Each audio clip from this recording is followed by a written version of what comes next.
তারপর কি করতে হবে? পেঁয়াজটা হালকা ভাজো। এর কি হচ্ছে? খাবে পনির ভুজি খাবে। পেঁয়াজ হালকা ভাজা হলে দেবো আদা রসুন বাটা। পেঁয়াজটা বেশি কচকচে করে ভাজার দরকার নেই, ঠিক আছে? কারণ পনির ভুজিতে পেঁয়াজটা একটু মুখে পড়লেই ভালো লাগে। হলুদের গুঁড়ো দিচ্ছি, লঙ্কার গুঁড়ো টুড়ো দেবো না, কারণ কত খাবে। লাস্টে আমরা লঙ্কা অ্যাড করবো আলাদা করে। সেই সাথে দিচ্ছি টমেটো কুচি, লবণ,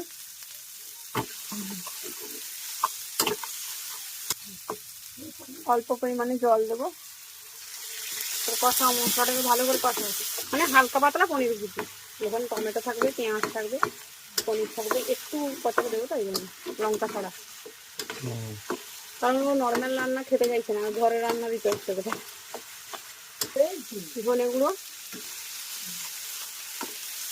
জিরে গুঁড়ো, অল্প পরিমাণে একটু জল দেবো। মশলা খুব ভালোভাবে কষানো হয়ে গেছে। এবার এর মধ্যে আমি পনিরটা দিয়ে দিচ্ছি। পনিরটাকে আমি হাত দিয়ে ভালো করে একটু ভেজে নিয়েছি। লঙ্কার গুঁড়ি দিলে কালারটা আরো ভালো আসছে, কিন্তু আমরা ওটা ব্যবহার করতে পারছি না প্রথমে, তাই তো? আরো একটু পরিমাণে জল দিলাম।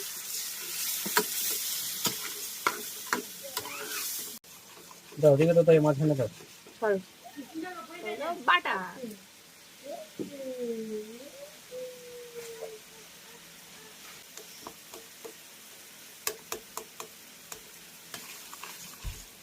মিক্স হয়ে গেল সবকিছু। এখন প্রায় রেডি নাকি গো? হ্যাঁ, সব শেষে ধনে পাতা কুচি আর দেবো কাসুরি মেথি। কি দিচ্ছ? কাশ্মীরি রেডি? মোটামুটি এই অবস্থা হয়েছে। এবার এটা একটু তুলে নিয়ে কাঁচা লঙ্কা দিলে আমাদের হয়ে যাবে। আর দেবো? দাও না, আর একটু, না হলে আমরা লঙ্কা ছাড়া কি খেতে পারি না। এটাই খাক না। এবার একটু লঙ্কা কুচি দিয়ে দিলাম, মানে কাঁচা লঙ্কাটা আমাদের মুখে পড়বে, এছাড়া কিছু না। রেডি পনির ভুজি, তাই তো? এবার রুটির সঙ্গে পরিবেশন।